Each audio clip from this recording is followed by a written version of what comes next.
헌납 없이는 순번도 드릴 수 없습니다. 한국의 단 한 줄 통보에 인도네시아가 발칵 뒤집혔습니다.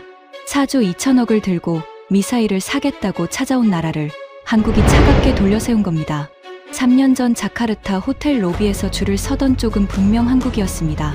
그런데 단 3년 만에 판이 완전히 뒤집혔습니다. 다급해진 인도네시아 앞에 중국이 절반 가격을 들고 접근했고 바로 그 순간 아무도 예상하지 못한 일이 벌어졌습니다. 왜 인도네시아는 2배 비싼 한국 미사일 앞에 다시 줄을 섰을까요? 세계 방산 시장의 규칙을 뒤집은 그 충격적인 전말을 지금 공개합니다. 시작하기 전 구독과 좋아요, 그리고 대한민국 파이팅 댓글로 한국을 응원해주세요. 자카르타 국방부 상황실이 발칵 뒤집혔습니다. 새벽 3시 나투나 해역상공에 정체불명의 무인기 7대가 나타났기 때문입니다. 우리 레이더가 그 7대를 붙잡고 있었던 시간은 단 4분이었습니다. 4분 뒤 항적은 화면에서 모두 사라졌습니다. 전례 없는 사태였습니다. 무인기들은 그 뒤로도 40분 넘게 우리 영공 언저리를 휘젓고 다녔습니다. 그동안 우리 방공망은 단 한 발도 쏘지 못했습니다. 정확히 말하면 쏠 수 있는 무기 자체가 없었던 겁니다. 사건 직후 대통령궁에서 긴급 국가안보회의가 소집됐습니다. 그리고 바로 그 자리에서 훈령 하나가 서울로 날아왔습니다. 훈령의 내용은 단 한 줄이었습니다. 수단과 방법을 가리지 말고 한국의 천궁투를 확보하라. 하지만 진짜 충격은 그 다음이었습니다. 4조가 넘는 돈을 들고 무기를 사겠다고 찾아간 우리에게 한국이 보여준 반응은 제 군 생활 전체를 통틀어 가장 차가운 것이었으니까요. 이 판이 어떻게 뒤집혀 있었는지, 그리고 우리가 무엇을 깨닫게 됐는지 끝까지 보고 싶으시다면 구독 버튼을 눌러 두시기 바랍니다. 저는 아리프 위자야 대령입니다. 주한 인도네시아 대사관 국방무관으로 서울에 부임한 지 2년이 됐죠. 군복을 입은 지 28년, 그중 23년을 무기 조달 실무로 보냈습니다. 잠수함 협상 서류에도 전투기 협상 서류에도 제 서명이 남아 있습니다. 그런 제가 지금부터 들려드릴 이야기는 28년 군 생활에서 가장 부끄러웠고 동시에 가장 많은 것을 배웠던 7달의 기록입니다. 그 새벽으로 돌아가 보겠습니다. 서울의 새벽 4시였습니다. 협탁 위에서 휴대폰이 미친 듯이 떨렸습니다. 진동이 나무 협탁을 두드리는 소리가 어찌나 크던지 잠결에도 가슴이 철렁했죠. 화면에는 본국 조달국장 수리아의 이름이 떠 있었습니다. 새벽 4시에 걸려오는 전화치고 좋은 전화는 없습니다. 28년 군 생활이 가르쳐준 진리입니다. 아리프, 자고 있었나? 국장님, 여기는 새벽 4시입니다. 자카르타는 지금 지옥이야. 수리아 국장의 목소리는 갈라져 있었습니다. 밤새 한숨도 못 잔 목소리였죠. 그는 숨도 고르지 않고 쏟아냈습니다. 무인기 7대가 나투나 상공을 들쑤시고 갔어. 우리는 4분 만에 항적을 놓쳤고 단 한 발도 대응하지 못했네. 상황실 스크린에 붉은 점들이 떠다니는 동안 그 방에 있던 장군 8명이 전부 입을 다물고 있었어. 할 수 있는 게 없었으니까. 회의에서 대통령께서 물으셨네. 우리에게 저걸 떨어뜨릴 무기가 있느냐고. 합참의장이 뭐라고 답했는지 아나? 뭐라고 답하셨습니까? 없습니다. 그 한마디였어. 수화기를 쥔 손에 힘이 들어갔습니다. 부끄러움과 분노가 뒤섞인 침묵이 흘렀죠. 하지만 그 다음 말에 저는 심장이 쿵 내려앉았습니다. 무인기들이 사라진 방향이 어디였는지 아나? 자네 아들이 타고 있는 초계함의 작전 구역이야. 순간 방 안의 공기가 얼어붙는 것 같았습니다. 제 아들은 해군 중위입니다. 승조원 94명과 함께 남중국해 최전선의 초계함에서 근무하고 있죠. 그 바다 위에 우리가 떨어뜨릴 수도 없는 무인기들이 마음껏 날아다녔다는 이야기였습니다. 손바닥에 식은땀이 배어나왔습니다. 국장님, 함정은 무사합니까? 무사해. 하지만 다음에도 무사하리란 보장은 없지. 그래서 이 새벽에 전화한 거야. 그때 수리아 국장이 훈령을 불러줬습니다. 대통령궁 직인이 찍힌 단 한 줄의 훈령이었습니다. 한국의 천궁투를 확보하라. 저는 침대 옆 수첩에 그 한 줄을 받아 적었습니다. 그리고 솔직히 고백하자면 그 순간 저는 안도했습니다. 국장님, 그 임무라면 어렵지 않습니다. 확신하나. 한국은 무기를 팔고 싶어 안달이 난 나라입니다. 3년 전을 기억하십시오. 그들이 자카르타 호텔 로비에서 어떻게 우리를 기다렸는지 말입니다. 의향서를 보내면 사흘 안에 한국 기업이 달려올 겁니다. 전화기 너머에서 수리아 국장이 잠시 침묵했습니다. 그리고 이렇게 말했죠. 그 확신, 나도 믿고 싶군. 자네에게 60일을 주겠네. 60일 안에 가시적인 성과를 가져오게. 전화를 끊고 창밖을 봤습니다. 서울의 새벽은 아직 캄캄했습니다. 한강 너머로 도시의 불빛이 끝없이 깔려 있었죠. 저는 그 불빛을 내려다보며 혼잣말을 했습니다. 쉬운 임무라고. 한국은 절대 거절하지 못할 거라고. 날이 밝자마자 대사관으로 출근했습니다. 대사 집무실 문을 열었을 때 대사는 이미 본국발 전문 뭉치를 책상에 펼쳐놓고 있었습니다. 종이 넘기는 소리가 유난히 날카롭게 들렸죠. 위자야 대령, 본국이 발칵 뒤집혔다는 건 들었겠지. 새벽에 보고받았습니다. 이번 거는 단순한 무기 구매가 아니야. 대통령께서 직접 챙기시는 안보 현안이네. 실패하면 자네와 나, 둘 다 짐을 싸야 해. 대사의 목소리에는 긴장이 묻어 있었습니다. 하지만 저는 오히려 여유 있는 미소를 지어 보였습니다. 대사님, 걱정하실 것 없습니다. 이건 파는 쪽이 더 급한 거래입니다. 한국 방사는 수출이 생명입니다. 우리처럼 큰 시장을 마다할 리가 없죠. 집무실로 돌아와 의향서 초안을 잡으려는데 휴대폰에 메시지 하나가 떠 있었습니다. 아들이었습니다. 함정이 잠시 기항했을 때 보낸 모양이었죠. 저는 바로 전화를 걸었습니다. 신호음이 6번쯤 울리고 나서야 아들의 목소리가 들렸습니다. 아버지, 근무 중이라 길게는 못합니다. 괜찮다. 목소리만 들으면 됐어. 그날 밤 너희 구역 상공에 무인기가 떴다고 들었다.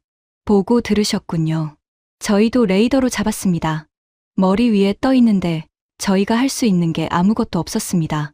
함교에 서서 하늘만 올려다봤습니다. 아버지, 솔직히 말씀드리면 그날 처음으로 무서웠습니다. 아들은 사관학교를 수석으로 나온 녀석입니다. 겁이라는 단어와는 거리가 먼 아이였죠. 그런 녀석의 입에서 무섭다는 말이 나온 겁니다. 목구멍이 뜨거워졌습니다. 조금만 기다려라. 아버지가 지금 그 하늘을 지킬 무기를 사러 다니고 있다. 그 말씀을 믿겠습니다. 아버지, 함정 복귀 시간이라 이만 끊겠습니다. 건강 챙기십시오. 전화가 끊기고 나서도 저는 한참 동안 휴대폰을 내려놓지 못했습니다. 94명의 승조원, 그리고 그 안에 내 아들. 이 협상은 제게 서류가 아니었습니다. 지금 와서 고백합니다. 그 아침에 저는 제가 곧 겪게 될 일을 단 하나도 예상하지 못했습니다. 그리고 그 자신만만했던 한마디를 저는 7달 내내 곱씹으며 후회하게 됩니다. 제 자신감에는 근거가 있었습니다. 3년 전에 자카르타를 두 눈으로 봤기 때문입니다. 그 시절 자카르타 시내의 한 호텔 로비는 아침마다 한국 방산 기업 사람들로 북적였습니다. 짙은 커피향이 깔린 로비 소파에 정장 차림의 한국인들이 줄지어 앉아 있었죠. 무릎 위에는 두툼한 제안서가, 손에는 명함 케이스가 들려 있었습니다. 우리 국방부 사람이 로비에 나타나면 그들은 일제히 일어났습니다. 구두굽이 대리석 바닥을 두드리는 소리가 한꺼번에 울렸죠. 저도 그 로비에서 수십 장의 명함을 받았습니다. 점심을 사겠다는 사람, 저녁을 사겠다는 사람, 주말에 골프를 치자는 사람까지 있었습니다. 회의가 끝나면 그들은 호텔 정문까지 따라 나와 차 문을 잡아줬습니다. 그 시절 갑은 누가 봐도 우리였습니다.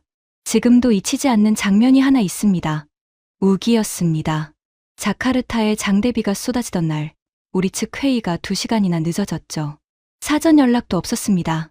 그런데 호텔 차양 아래에서 한국의 한 임원이 우산을 든 채 2시간을 꼬박 서서 기다리고 있었습니다. 바짓단이 흠뻑 젖어 있었죠. 제가 미안하다고 하자 그는 오히려 환하게 웃으며 이렇게 말했습니다. 기다리는 건 저희 일입니다. 시간 내주신 것만으로 감사합니다. 그때 우리 측 동료가 차에 타며 제게 속삭였습니다. 한국 사람들은 급하니까 저런다고. 우리는 천천히 고르기만 하면 된다고. 저는 고개를 끄덕였습니다. 그 끄덕임이 얼마나 오만한 것이었는지 그때는 몰랐습니다. 그리고 우리는 그 위치를 마음껏 누렸습니다. 잠수함이 대표적이었죠. 우리는 한국과 잠수함 계약을 맺고도 잔금 6,800억 원을 7년째 치르지 않고 있었습니다. 전투기 공동개발 분담금도 해마다 미뤘습니다. 그런데도 한국은 떠나지 않았습니다. 독촉은 했지만 판을 깨지는 않았죠. 우리 내부에서는 자연스럽게 하나의 학습이 자리 잡았습니다. 미뤄도 된다. 버텨도 된다. 한국은 어차피 우리를 떠나지 못한다. 부끄럽지만 저 역시 그 학습에서 자유롭지 못했습니다. 훈령이 떨어진 다음 날 본국과 화상회의가 열렸습니다. 화면에 바스키 차관보의 얼굴이 떠올랐죠. 예산을 틀어준 국방부의 실세였습니다. 금태 안경 너머의 눈이 화면 속에서도 번들거렸습니다. 위자야 대령, 서울 생활이 자네를 물렁하게 만들지 않았기를 바라네. 명심하고 있습니다. 차관보님. 잘 듣게. 이번 협상의 원칙은 3가지야. 첫째, 성금은 단 한 푼도 먼저 주지 않는다. 자금 조달은 계약 이후에 논의한다. 둘째, 기술 이전을 반드시 받아낸다. 셋째, 상계무역 조건을 끼워 넣는다. 우리 파묘와 석탄을 받게 하란 말이야. 저는 잠시 머뭇거렸습니다. 목 뒤가 서늘했죠. 차관보님, 상대는 지금 주문이 밀려 있는 회사입니다. 조건이 과하면 협상 자체가 늦어질 수 있습니다. 늦어진다고? 바스키 차관보가 코웃음을 쳤습니다. 스피커를 타고 넘어온 그 웃음소리가 회의실 벽에 부딪혀 울렸습니다. 대령, 무기시장의 진리를 가르쳐 주지. 사는 놈이 왕이야. 외상과 기술 이전은 구매국의 권리고, 한국이 비싸게 굴면 어떻게 하느냐. 중국 카드를 꺼내면 돼. 베이징이라는 단어를 듣는 순간 서울은 무릎을 꿇게 되어 있어. 3년 전에도 그랬고 지금도 그래. 그때 화면 구석에서 수리아 국장이 조심스럽게 입을 열었습니다. 차관보님, 한 말씀만 드리겠습니다. 지금 한국 방사는 3년 전과 상황이 다릅니다. 유럽과 중동에서 주문이 밀려 있다는 보고가 올라와 있습니다. 우리가 너무 강하게 나가면 저쪽이 협상 자체를 미룰 수도 있습니다. 수리아 국장. 바스키 차관보가 안경을 고쳤으며 말을 잘랐습니다. 그 목소리가 한 톤 내려갔죠. 국장은 조달이나 신경 쓰게. 협상의 큰 그림은 내가 그려. 주문이 밀려 있다고? 그래서 뭐가 달라지나. 장사꾼은 손님을 가리지 않아. 4조짜리 손님이 문을 두드리는데 문을 안 열어줄 장사꾼이 세상에 어디 있나. 회의 끝내지. 화면이 꺼졌습니다. 수리아 국장의 표정이 굳는 게 마지막으로 보였죠. 하지만 그도 예산 실세 앞에서는 더 이상 입을 열지 않았습니다. 어딘가 불편했지만 저 역시 정면으로 반박하지 못했습니다. 3년 전의 기억이 바스키의 말에 그럴듯한 근거를 대주고 있었으니까요. 그날 밤, 저는 대사관 집무실에 혼자 남아 의향서를 작성했습니다. 책상 위 스탠드 불빛 아래에서 자판 두드리는 소리만 또박또박 울렸죠. 내용은 이랬습니다. 천궁투 3개 포대, 교전 통제소와 다기능 레이더, 수직 발사대까지 포함한 완전 구성, 총 규모 4조 2천억 원. 다만 자금 조달 방안은 추후 협의, 기술 이전과 상계무역 조건 포함. 작성을 마치고 저는 모니터를 한참 바라봤습니다. 4조 2천억이라는 숫자가 화면 위에서 묵직하게 빛나고 있었습니다. 이 정도 규모의 제안을 받고 흥분하지 않을 방산 기업은 세상에 없다고 생각했죠. 저는 커피를 한 모금 마시고 전송 버튼을 눌렀습니다. 손끝에서 버튼이 눌리던 그 감촉을 지금도 기억합니다. 그때 저는 사흘을 예상했습니다. 사흘 안에 한국 측에서 전화가 빗발치고 일주일 안에 협상 테이블이 차려질 거라고 말이죠. 어쩌면 그쪽에서 먼저 자카르타행 비행기표를 끊을지도 모른다고 생각했습니다. 3년 전에는 늘 그랬으니까요. 하지만 한국은 제가 알던 그 한국이 아니었습니다. 첫째 날이 지났습니다. 전화는 오지 않았습니다. 사흘째가 됐습니다. 메일함에는 회신 한 통 없었죠. 저는 시차 때문이라고, 내부 보고 절차 때문이라고 스스로를 달랬습니다. 일주일째, 대사가 저를 불렀습니다. 위자야 대령, 본국에서 메일 전문이 와. 진행 상황을 보고하라는데 나는 보고할 게 없네. 한국 측 내부 검토가 길어지는 것 같습니다. 곧 연락이 올 겁니다. 말은 그렇게 했지만 그날 밤부터 잠이 줄었습니다. 열흘째가 되자 본국의 독촉 전문은 하루 2통으로 늘었고 바스키 차관보의 이름이 박힌 질책성 전문까지 날아들었습니다. 종이 위의 활자들이 전부 저를 노려보는 것 같았죠. 60일의 시한 중 열흘이 그냥 증발한 겁니다. 15째 되던 날에는 더 나쁜 소식이 날아들었습니다. 본국 뉴스가 새로운 영공 침범을 보도한 겁니다. 이번에는 무인기 4대였습니다. 대사관 직원이 노트북을 들고 제 방으로 뛰어들어왔죠. 화면 속에서 앵커가 다급한 목소리로 속보를 전하고 있었습니다. 영상에는 캄캄한 밤하늘과 레이더 화면의 붉은 점들이 번갈아 비쳤습니다. 직원이 떨리는 목소리로 물었습니다. 무관님, 한국에서는 아직도 답이 없는 겁니까? 검토 중이라고 하네. 검토라니요. 우리 하늘에는 지금도 남의 무인기가 떠다니는데 말입니다. 저는 대답할 말이 없었습니다. 그날 밤 아들에게 메시지를 보냈습니다. 잘 있느냐는 내 글자를 쓰는데 10분이 걸렸습니다. 답장은 다음 날 새벽에 왔죠. 잘 있습니다, 아버지. 그 7글자를 읽으며 저는 이를 악물었습니다. 시간이 없었습니다. 그리고 19일째 되던 날 아침, 드디어 회신이 도착했습니다. 저는 메일 제목을 보자마자 자리에서 벌떡 일어났습니다.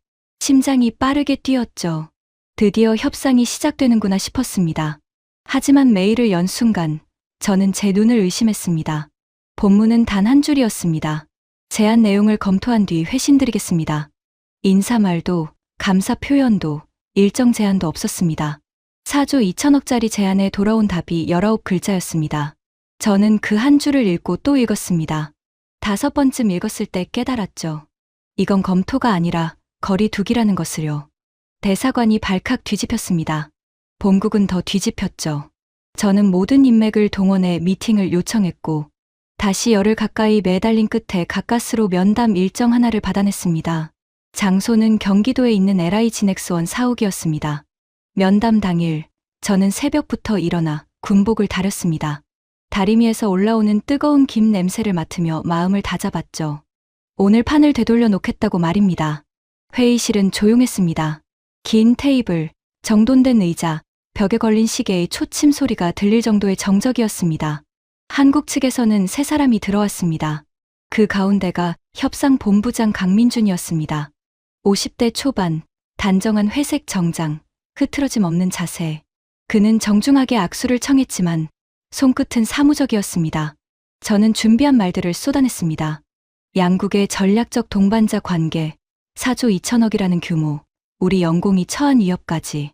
강 본부장은 끝까지 말을 끊지 않고 들었습니다. 메모도 했죠. 그래서 저는 분위기가 나쁘지 않다고 판단했고 마지막에 준비해 둔 카드를 꺼냈습니다. 본부장님, 솔직히 말씀드리면 우리에게는 다른 선택지도 있습니다. 베이징 쪽에서 상당히 적극적인 제안이 와 있거든요. 우리는 한국을 우선 협상 대상으로 예우하는 겁니다. 3년 전이었다면 이 한마디에 상대의 표정이 흔들렸을 겁니다. 하지만 강 본부장은 펜을 내려놓고 아주 차분하게 저를 바라봤습니다. 무관님, 그러시면 그쪽과 하시면 됩니다. 순간 제 귀를 의심했습니다. 회의실의 공기가 그대로 멎었죠. 등줄기를 타고 식은땀이 한 줄기 흘러내렸습니다. 지금 뭐라고 하셨습니까? 베이징의 제안이 더 좋다면 그 제안을 받으시면 된다는 말씀입니다. 저희가 붙잡을 이유는 없습니다. 그는 화를 내지도 비꼬지도 않았습니다. 그래서 더 무서웠습니다. 강 본부장은 서류 한 장을 테이블 위로 밀어보냈습니다. 현재 저희 생산 슬롯입니다. 향후 4년치가 이미 차 있습니다. UAE, 사우디, 이라크가 성금을 완납하고 순번을 기다리는 중입니다. 무관님께서 보내신 의향서는 잘 읽었습니다. 하지만 자금 조달 방안이 추후 협의로 되어 있더군요. 저희 입장은 간단합니다. 선납 없이는 순번도 드릴 수 없습니다. 손끝이 차갑게 식어갔습니다. 저는 마지막 힘을 짜냈죠. 본부장님, 우리는 4조 2천억을 이야기하고 있습니다. 이 정도 규모의 고객을 이렇게 대하는 법이 어디 있습니까? 규모가 아니라 신뢰의 문제입니다. 강 본부장의 목소리가 한 톤 낮아졌습니다. 무관님, 잠수함 잔금 6,800억 원이 7년째 미납 상태입니다. 전투기 분담금도 마찬가지고요. 저희는 같은 일을 3번 겪을 생각이 없습니다. 반박할 말이 없었습니다. 전부 사실이었으니까요. 그래도 저는 마지막 카드 하나를 더 꺼냈습니다. 좋습니다. 자금 문제는 본국과 다시 협의하겠습니다. 다만 기술 이전과 상계무역 조건은 살려주셔야 합니다. 그래야 본국을 설득할 수 있습니다. 강 본부장이 옆자리 임원과 짧게 눈빛을 주고받았습니다. 그리고 고개를 저었죠. 그 두 가지도 받아들이기 어렵습니다. 무관님, 오해 없으시길 바랍니다만 청궁투는 지금 저희가 팔아달라고 부탁하는 무기가 아닙니다. 고객들이 실전에서 검증을 끝낸 무기입니다. 사막에서 실제로 날아오는 것들을 떨어뜨린 기록이 있죠. 그 기록을 보고 줄을 선 나라들이 있습니다. 기술까지 함께 달라는 조건은 그 줄의 맨 뒤에서도 통하지 않습니다. 말문이 막혔습니다. 28년 군 생활 동안 수많은 협상 테이블에 앉아봤지만 그날처럼 얼굴이 뜨거웠던 적은 없었습니다. 면담은 40분 만에 끝났습니다. 3년 전 자카르타에서는 한국 사람들이 우리에게 매달려 5시간씩 회의를 했는데 말이죠. 회의실을 나와 엘리베이터를 기다리는데 1층 로비가 소란스러워졌습니다. 정문으로 하얀 전통 의상을 입은 중동 대표단이 들어서고 있었습니다. 한국 측 임원들이 우르르 마중을 나갔고 로비에 환영 인사가 울려 퍼졌죠. 대표단 단장이 지나가며 환하게 웃었습니다. 그 옆에 한국 직원이 차 문을 잡아주던 모습까지 모든 것이 어딘가 낯익었습니다. 3년 전 자카르타 호텔 로비, 바로 우리의 모습이었습니다. 그 순간 깨달았습니다. 판이 뒤집혔다는 것을요. 그때는 한국이 우리 로비에서 기다렸지만 이제는 우리가 한국의 로비에서 남의 환대를 구경하는 처지가 된 겁니다. 다리에 힘이 풀려 한동안 그 자리에 서 있었습니다. 그날 밤 호텔 방에서 보고서를 쓰다가 몇 번이나 자판에서 손을 뗐습니다. 이 굴욕을 어떤 문장으로 본국에 전해야 할지 막막했죠. 그런데 자정이 가까워질 무렵 모르는 번호로 전화가 걸려왔습니다. 받을까 말까 망설이다 통화 버튼을 눌렀습니다. 수화기 너머에서 유창한 영어가 흘러나왔고 저는 그 내용을 우리말로 옮기면 이렇습니다. 위자야 대령님이시죠. 베이징에서 온 리젠고라고 합니다. 오늘 한국에서 꽤나 불쾌한 하루를 보내셨다고 들었습니다. 저희는 대령님을 그렇게 대하지 않습니다. 흥미로운 제안이 하나 있는데 들어보시겠습니까? 저는 수화기를 쥔 채 창밖의 서울 야경을 바라봤습니다. 그 전화가 독이 든 잔이라는 것을 그때의 저는 아직 모르고 있었습니다. 다음 날 점심, 저는 서울 시내의 한 중식당 별실에 앉아 있었습니다. 리젠코가 잡은 자리였죠. 문이 열리고 그가 들어왔습니다. 광택이 도는 짙은 남색 정장, 손목에는 금시계가 번쩍였습니다. 베이징의 국영방산 수출기업에서 동남아 시장을 총괄한다는 남자였습니다. 그는 두 손으로 제 손을 감싸쥐며 악수를 했습니다. 손바닥이 부드럽고 축축했죠. 대령님, 직접 뵙게 되어 영광입니다. 식사부터 하시죠. 이 집 오리가 서울에서 제일입니다. 그는 음식이 나오는 내내 협상 이야기를 꺼내지 않았습니다. 제 아들 안부까지 물었죠. 제 아들이 해군이라는 것을 그가 알고 있다는 사실에 등골이 서늘했지만 내색하지 않았습니다. 차가 나오고 나서야 그는 본론을 꺼냈습니다. 테이블 위로 서류 가방에서 꺼낸 제안서 한 부가 미끄러져 왔습니다. 천천히 보십시오. 보시면 마음이 편해지실 겁니다. 첫 장을 넘기는 순간 저는 숨을 짧게 들이켰습니다. 훔치 계열 방공 미사일 3개 포대, 총액 2조 1천억 원. 한국 제안의 딱 절반이었습니다. 그런데 그게 끝이 아니었죠. 전액 장기 차관 제공, 성금 없음, 기술 이전 전면 허용, 상계 무역 조건 수용, 납기는 계약 즉시. 바스키 차관보가 요구한 3가지 원칙이 전부 들어 있었습니다. 아니, 그 이상이었습니다. 저는 서류에서 눈을 떼지 못했습니다. 19일을 기다려 한 줄짜리 답장을 받았던 제게 이 제안서는 너무나 달콤했습니다. 어떠십니까, 대령님? 솔직히 말하면 파격적이군요. 저희는 친구를 이렇게 대접합니다. 리젠코가 찻잔을 들며 웃었습니다. 그리고 그 웃음 끝에 기다렸다는 듯 한국 이야기를 꺼냈죠. 한국에서 꽤 수모를 당하셨다고 들었습니다. 선납 없이는 순번도 없다고 했다지요. 대령님, 그 사람들 요즘 어깨에 힘이 너무 들어갔습니다. 따지고 보면 그 미사일이 뭡니까? 미국 기술 가져다 조립한 물건 아닙니까? 비싸기만 한 장난감이죠. 진짜 원천 기술은 베이징에 있습니다. 저는 찻잔을 내려놓았습니다. 묘한 기분이 들었죠. 분명 어제까지 한국에 대한 서운함으로 속이 끓고 있었는데 남의 입에서 나오는 한국 험담을 듣고 있자니 이상하게 기분이 나빠지는 겁니다. 그쪽 미사일의 실전 기록은 어떻습니까? 제가 물었습니다. 리젠코의 눈썹이 아주 잠깐 흔들렸습니다. 정말 찰나였죠. 실전이라니요. 대령님, 무기는 시험장 데이터가 과학입니다. 저희 시험 성공률은 세계 최고 수준입니다. 자료는 얼마든지 드리죠. 그는 빠르게 화제를 돌렸습니다. 그리고 식사가 끝나갈 무렵 목소리를 한 단계 낮추더니 몸을 제 쪽으로 기울였습니다. 향수 냄새가 훅 끼쳤습니다. 대령님, 이건 공식 제안서에는 없는 이야기인데 말입니다. 이 정도 규모의 계약이 성사되면 양측 실무자들의 노고에 대한 자문료라는 것이 책정됩니다. 관례입니다. 대령님 몫은 제3국 계좌로 조용히 들어갑니다. 가족분들 장래에 큰 보탬이 될 겁니다. 순간 손끝이 차갑게 굳었습니다. 뇌물이었습니다. 28년 군 생활을 한 군인에게 그는 오리요리한 끼를 사고 뇌물을 제안한 겁니다. 저는 한참 그를 바라보다가 자리에서 일어났습니다. 제안서는 본국에 보고하겠습니다. 자문료 이야기는 못 들은 것으로 하죠. 하하, 역시 강직하십니다. 좋습니다. 하지만 대령님, 시간은 저희 편이라는 것만 기억해 주십시오. 한국은 대령님을 기다리게 하지만 저희는 기다리지 않게 해드립니다. 호텔로 돌아와 제안서를 본국에 타전했습니다. 반응은 즉각적이었습니다. 그날 밤 바스키 차관보가 직접 전화를 걸어왔죠. 수화기 너머의 목소리가 들떠 있었습니다. 위자야 대령, 이게 바로 협상이라는 거야. 내가 뭐라고 했나. 베이징 카드를 꺼내면 다 풀린다고 했지. 절반 가격의 전액 차관에 기술이 전까지. 이보다 좋을 수 없네. 차관보님, 다만 실전 기록에 대한 검증이 필요합니다. 상대가 그 부분만은 답을 피했습니다. 검증은 무슨. 가격이 깡패야, 대령. 하지만 저는 그날 밤잠을 이루지 못했습니다. 천장을 바라보며 리젠고의 눈썹이 흔들리던 그 찰나를 곱씹었죠. 28년 동안 협상 테이블에서 배운 것이 하나 있다면 사람은 가격을 말할 때가 아니라 성능을 질문받을 때 거짓말을 한다는 겁니다. 저는 새벽에 일어나 수리아 국장에게 메일을 썼습니다. 계약 전에 두 무기를 직접 검증하게 해달라고.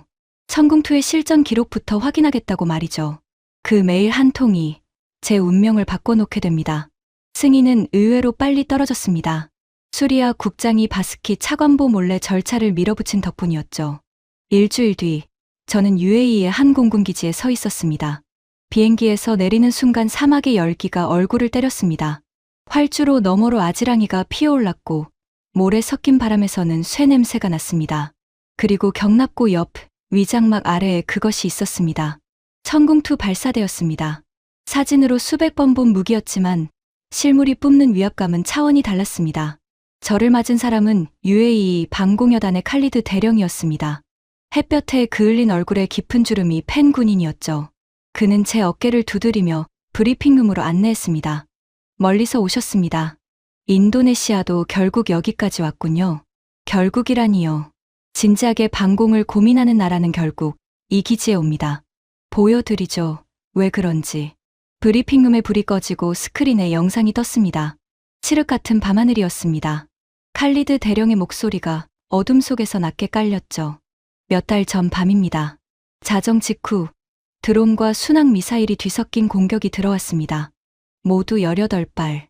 목표는 우리 수도권의 발전 시설과 담수화 플랜트였습니다. 화면 속에서 경보음이 울리기 시작했습니다. 레이더 화면에 붉은 점 18개가 떴고 고지어 밤하늘에 섬광이 연달아 터졌습니다. 불기둥이 솟을 때마다 브리핑룸 스피커가 진동했습니다. 저도 모르게 의자 팔걸이를 움켜쥐고 있었죠. 결과는 18발 중 17발 요격. 단 한 발은 사막 한가운데 떨어졌고 인명피해는 없었습니다. 불이 켜졌습니다. 칼리드 대령이 저를 똑바로 바라봤습니다. 대령님, 저 밤에 천궁투가 없었다면 도시 하나가 불탔을 겁니다. 저는 그날 이후 이 무기를 장비라고 부르지 않습니다. 보험이라고 부르죠. 가족의 목숨이 걸린 보험 말입니다. 가족이라는 단어에 아들의 얼굴이 스쳤습니다. 함교에 서서 하늘만 올려다봤다던, 처음으로 무서웠다던 그 목소리가요. 저는 목이 메어 잠시 말을 잇지 못했습니다. 브리핑이 끝나고 기지를 둘러보는데 활주로 쪽에서 낯선 대표단 두 무리가 보였습니다. 하나는 사우디, 하나는 이라크 군복이었죠. 칼리드 대령이 웃으며 말했습니다. 견하고 온 겁니다. 사우디는 이미 계약해서 인도를 기다리는 중이고 이라크는 추가 도입을 검토 중이죠. 요즘 이 기지가 천궁투 전시장이 됐습니다. 다들 성금을 싸들고 와서 줄을 섭니다. 성금을 싸들고 온다고요. 당연하죠. 좋은 무기 앞에서 흥정은 사치입니다. 폴란드를 보십시오. 러시아 위협이 코앞에 닥치니 한국 무기를 통째로 쓸어갔습니다. 전차, 자주포, 다연장까지 속전속결이었죠. 돈 문제로 시간을 끈 나라는 단 한 곳도 없습니다. 위협은 기다려주지 않으니까요. 그 말이 가슴에 박혔습니다. 우리는 7년을 끌었습니다. 잠수함에서도, 전투기에서도요. 그리고 지금도 자금 조달은 추후 협의라는 문구를 들고 협상장을 두드리고 있었죠. 떠나기 전 저는 칼리드 대령에게 마지막 질문을 던졌습니다. 혹시 베이징의 방공 체계도 검토해 보셨습니까? 가격이 절반이던데요.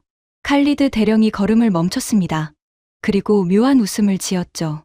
검토했었습니다. 꽤 진지하게요.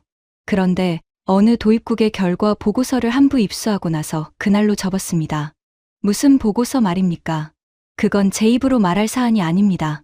다만 한 가지만 말씀드리죠. 무기는 카탈로그가 아니라 기록으로 사는 겁니다.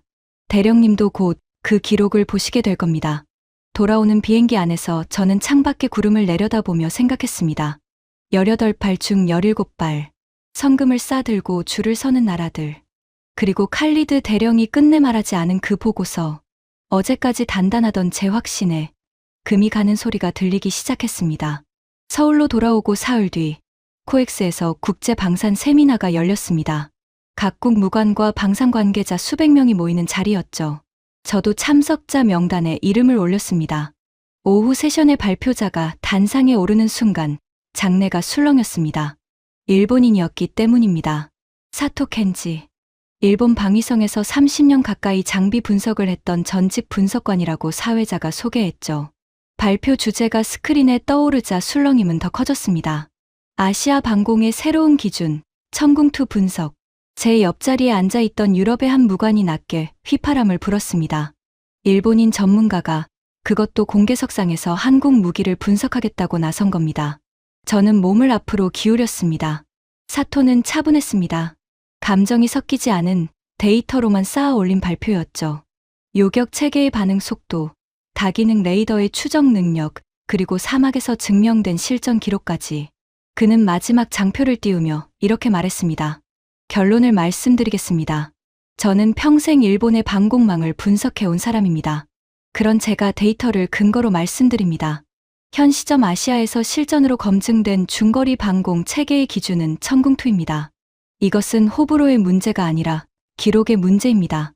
장내가 한순간 조용해졌다가 곳곳에서 웅성거림이 터졌습니다. 제 옆에 유럽 무관이 고개를 절레절레 흔들며 말했죠. 일본인이 한국 무기를 기준이라고 부르는 날이 올 줄은 몰랐군요. 하긴 폴란드가 왜 그 난리를 쳤는지 이제야 다들 이해하는 분위기입니다만. 발표가 끝나고 저는 사토를 따라가 명함을 건넸습니다. 그리고 묻지 않을 수 없었습니다. 솔직히 놀랐습니다. 일본 전문가께서 한국 무기를 저렇게 평가하시다니요. 불편하지 않으십니까? 사토는 안경을 고쳤으며 옅게 웃었습니다. 무관님, 분석가에게 국적은 변수가 아닙니다.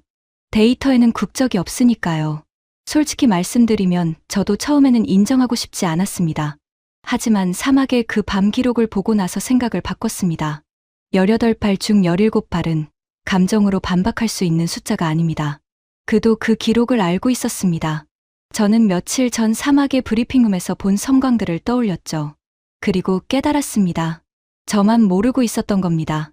세계는 이미 평가를 끝냈는데 우리만 3년 전에 한국을 기억하며 흥정을 하려 들었던 겁니다.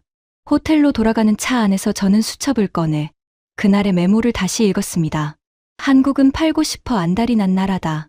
제 글씨였습니다. 한 달 전에 저는 확신에 차서 이 문장을 적었죠. 저는 펜을 꺼내 그 문장 위에 줄을 그었습니다. 손이 조금 떨렸습니다.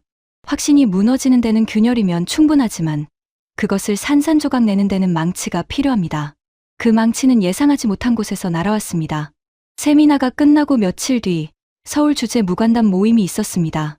그 자리에서 저는 오랜 친구를 만났죠. 남아시아의 한 나라에서 온 라만 대령이었습니다. 무관 생활을 같이 시작한 동기 같은 사이였습니다. 모임이 끝나고 둘이 남아 차를 마시는데 제가 지나가듯 베이징의 제안 이야기를 꺼냈습니다. 절반 가격의 전액 차관이라는 말에 라만 대령의 표정이 굳었습니다. 아리프, 우리가 친구니까 하는 말인데 그는 주변을 한번 둘러보고 목소리를 낮췄습니다. 그 계약 우리가 먼저 했어. 무슨 말인가? 쿵치 계열 방공 체계. 우리도 절반 가격에 전액 차관으로 들여왔지. 조건이 꿈 같았으니까. 그런데 작년에 수락 시험을 했네. 실제 표적기를 띄우고 세 발을 쐈어. 라만 대령이 찻잔을 내려놓았습니다. 잔바닥이 받침에 부딪히는 소리가 유난히 크게 들렸죠. 세 발 중 두 발이 빗나갔네. 한 발은 표적 근처에도 못 갔고 한 발은 발사 직후에 자세를 잃었어. 시험장에 있던 우리 장군들 얼굴이 하얗게 질렸지. 항의는 했나? 했지. 그랬더니 무슨 일이 벌어진 줄 아나? 기술진이 본국 지시라며 철수했어. 정비 부품 공급도 끊겼고 지금 우리 발사대는 경납고에서 먼지를 뒤집어 쓰고 있네. 4년치 국방 예산을 부어 넣은 고철이야. 그리고 제일 무서운 게 뭔지 아나? 차관은 그대로 남았다는 거야. 무기는 못 쓰는데 빚은 갚아야 하네. 등골이 서늘해졌습니다. 칼리드 대령이 말한 그 결과 보고서가 바로 이것이었습니다. 저는 떨리는 목소리로 물었습니다. 왜 이 이야기가 알려지지 않았지? 계약서에 비밀 유지 조항이 있었네. 공개하면 차관 조기 상환 사유가 되도록 박아놨더군. 친구, 그 사람들은 무기를 파는 게 아니야. 족쇄를 파는 거지. 그날 밤, 저는 호텔 방에서 리젠고에게 전화를 걸었습니다. 자정이 가까운 시간이었지만 그는 두 번째 신호음에 받았죠. 저는 돌려 말하지 않았습니다.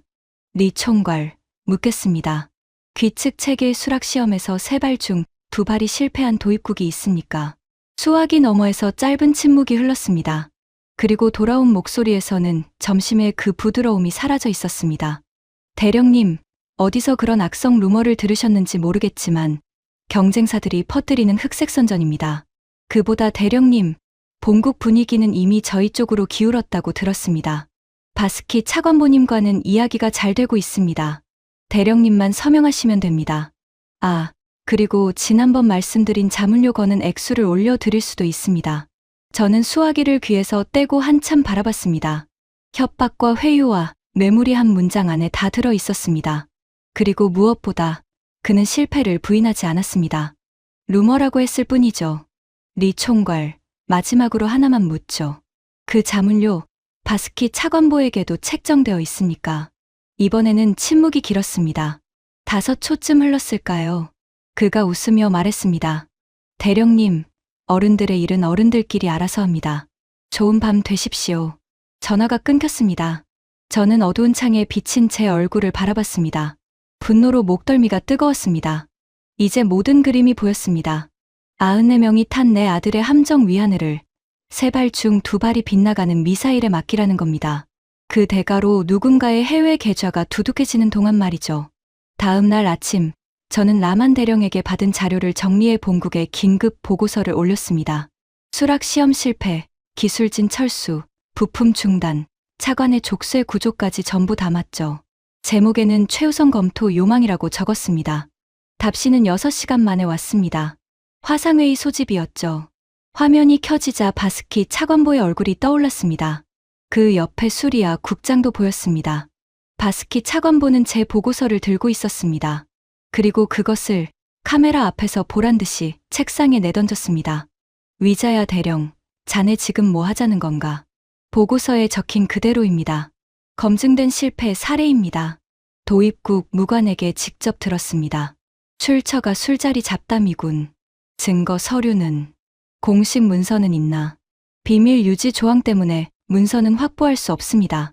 하지만 차관보님, 천궁2는 실전에서 18발 중 17발을 떨어뜨린 기록이 있습니다.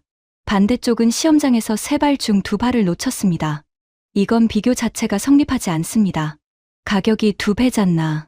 바스키 차관보가 책상을 내리쳤습니다. 스피커가 찢어질 듯 울렸죠. 절반 가격의 전액 차관이야.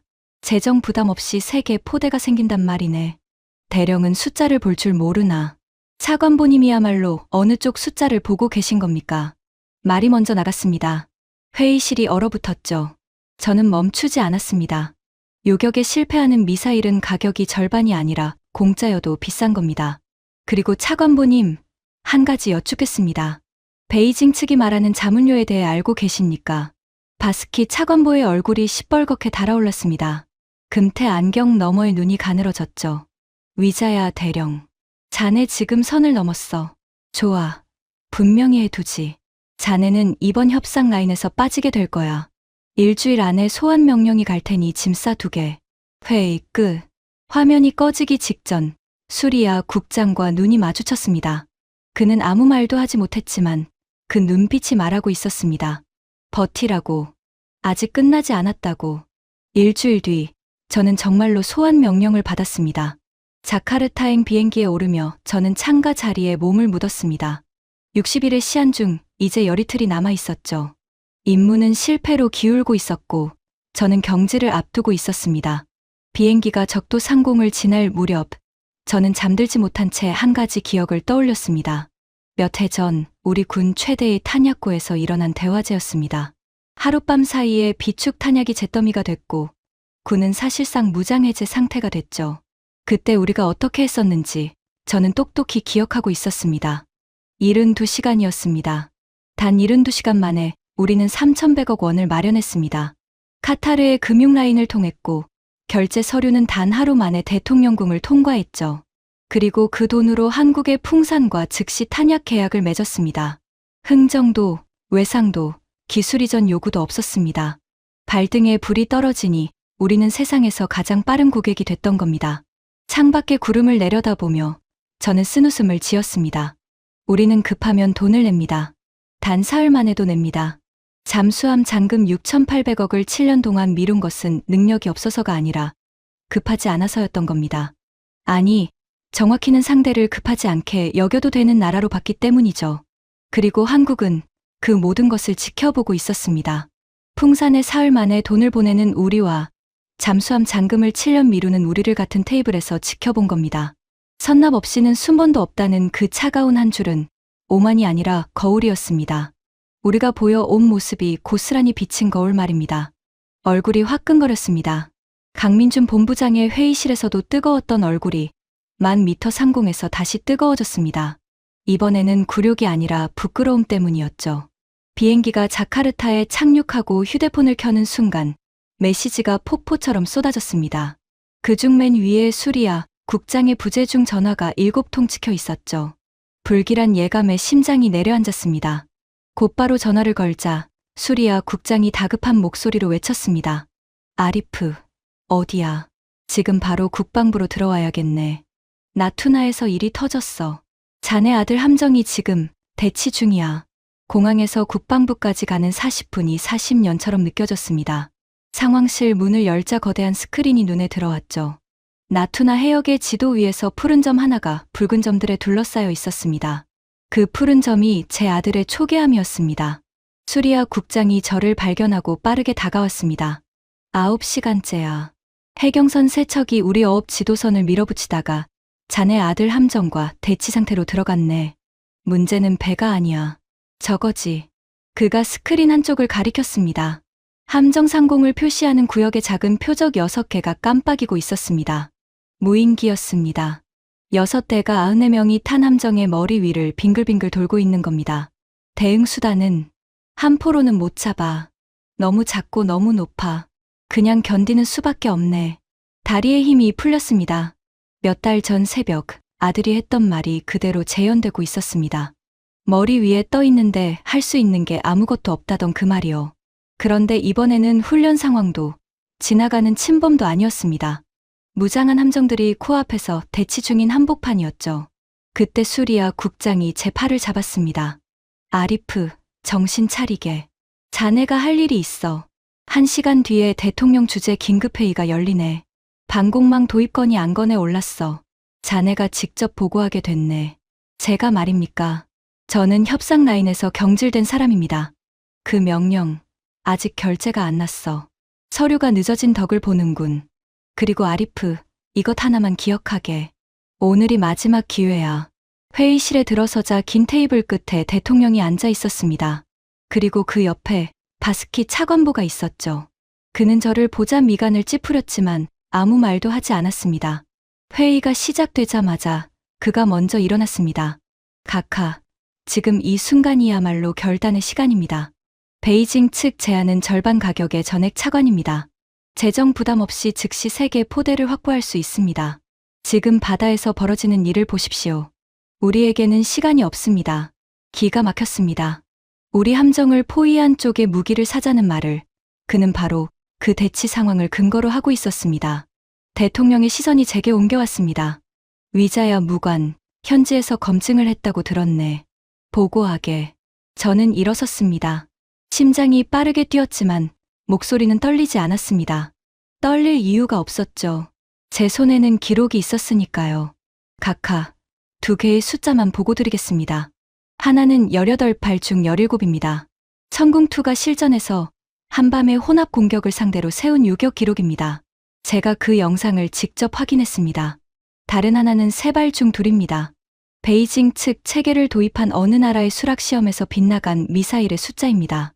그 나라의 발사대는 지금 경납고에서 먼지를 뒤집어 쓰고 있고 기술진은 철수했고 부품은 끊겼습니다. 그런데 차관 상환 의무는 그대로 남았습니다. 바스키 차관보가 끼어들었습니다.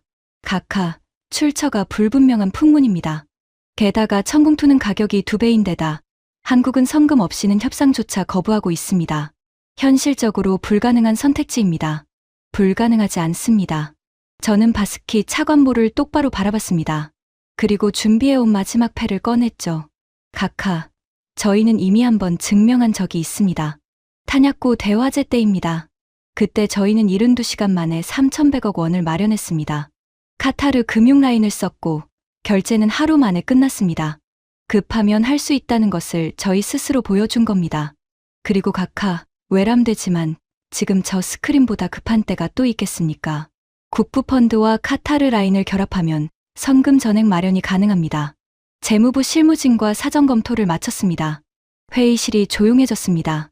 대통령이 한참 스크린을 바라봤습니다. 푸른 점 하나와 그것을 둘러싼 붉은 점들을요. 그리고 입을 열었습니다.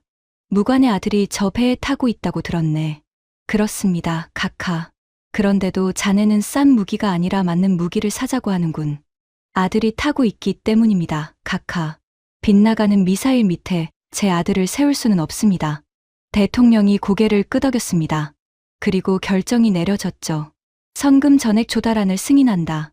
위자야 무관, 자네가 서울로 가게. 이번에는 조건을 붙이지 말고 돈부터 보여주게. 그때였습니다. 회의실 문이 열리고 감찰 책임자가 들어왔습니다. 그는 대통령에게 다가가 서류 한 부를 내려놓았죠. 대통령의 표정이 굳었습니다. 그리고 그 시선이 천천히 바스키 차관보를 향했습니다. 차관보, 베이징 측 인사와의 통화 기록과 제3국 계좌 개설 정황에 대해 감찰이 시작됐다고 하는군. 자문료라는 단어가 나오던데 설명할 수 있겠나. 바스키 차관보의 얼굴이 하얗게 질렸습니다. 금태 안경이 흘러내렸지만 그는 그것을 올릴 생각도 하지 못했죠. 더듬더듬 음모라는 단어를 꺼냈지만 누구도 듣고 있지 않았습니다. 그는 직무정지 통보와 함께 회의실에서 끌려나가듯 퇴장했습니다. 문이 닫히는 순간까지 그는 저를 노려봤습니다. 저는 피하지 않았습니다. 그날 밤늦게 대치가 풀렸다는 보고가 들어왔습니다. 해경선들이 물러가고 무인기들도 사라졌죠. 자정 무렵 아들에게서 전화가 왔습니다. 아버지, 저희 무사합니다. 알고 있다. 9시간 동안 스크린으로 지켜봤다. 솔직히 길었습니다. 머리 위에 그것들이 사라질 때까지 1분이 1시간 같았습니다. 저는 잠시 말을 고르다가 이렇게 말했습니다. 조금만 더 견뎌라. 아버지가 닷새 안에 서울에서 서명을 하고 온다. 다음에 그것들이 또 오면 그때는 너희가 올려다보기만 하는 일은 없을 거다. 전화기 너머에서 아들이 숨을 깊게 들이쉬는 소리가 들렸습니다. 아버지, 그 말씀 함교에 있는 93명에게 전해도 되겠습니까? 전해라. 국가의 약속이다. 닷새 뒤 저는 다시 그 회의실에 앉아 있었습니다. 경기도의 LI 진엑스원 사옥. 몇 달 전 제가 40분 만에 쫓겨나듯 나왔던 바로 그 방이었죠. 달라진 것은 제 가방 속 서류였습니다. 국부펀드 출연 확약서, 카타르 금융 라인의 보증서, 그리고 성금 1조 2천억 원의 즉시 납입 계획서, 자금 조달 방안 추후 협의라는 문구는 어디에도 없었습니다. 기술 이전 요구도 상계무역 조건도 모두 지웠습니다. 강민준 본부장이 서류를 한 장씩 넘겼습니다. 벽시계 초침 소리가 들릴 만큼 조용한 시간이 흘렀죠. 마지막 장을 덮고 나서 그가 고개를 들었습니다. 무관님, 솔직히 말씀드리겠습니다. 저는 이 서류를 받게 될 거라고 예상하지 못했습니다. 저도 제가 이 서류를 들고 오게 될 줄은 몰랐습니다. 강 본부장이 처음으로 사무적이지 않은 웃음을 지었습니다. 몇 달 전 이 방에서 제가 드렸던 말씀 기억하십니까? 규모가 아니라 신뢰의 문제라고 했었죠. 오늘 무관님께서 가져오신 것은 서류가 아니라 신뢰입니다. 그는 자리에서 일어나 손을 내밀었습니다. 이번엔 믿겠습니다. 저는 그 손을 잡았습니다. 몇 달 전에 사무적이던 손끝이 아니었습니다.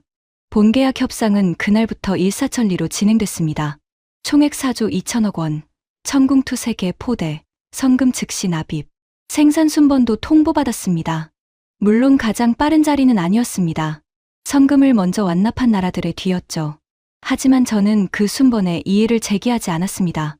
줄의 끝이라도 그 줄에 설 자격을 얻었다는 것이 무엇을 의미하는지 이제는 알고 있었으니까요. 리젠코의 소식은 그 주에 들려왔습니다. 그는 빈손으로 베이징행 비행기에 올랐고 얼마 지나지 않아 본국으로 소환됐다는 말이 무관단 사이에 돌았습니다. 동남아 시장에서 그의 이름은 더 이상 들리지 않았습니다. 절반 가격의 제안서와 자문료의 결말은 그렇게 조용했습니다. 서명식 날, 저는 식장에 들어서기 전에 잠시 로비에 서 있었습니다. 3년 전 자카르타의 호텔 로비가 떠올랐습니다. 우산을 들고 2시간을 기다리던 한국인 임원, 그리고 천천히 고르기만 하면 된다던 우리의 오만이요. 그때 우리는 갑이 영원한 자리인 줄 알았습니다. 하지만 갑은 자리가 아니라 자격이었습니다. 한국은 3년 동안 실력으로 그 자격을 쌓아 올렸고 우리는 같은 3년 동안 신용을 깎아 먹었던 겁니다. 서명을 마치고 나오는 길에 기자 한 사람이 물었습니다. 이번 계약의 의미가 무엇이냐고요. 저는 이렇게 답했습니다. 3년 전에는 한국이 우리를 기다렸습니다. 이제는 우리가 줄을 섭니다. 그리고 저는 오늘 배웠습니다.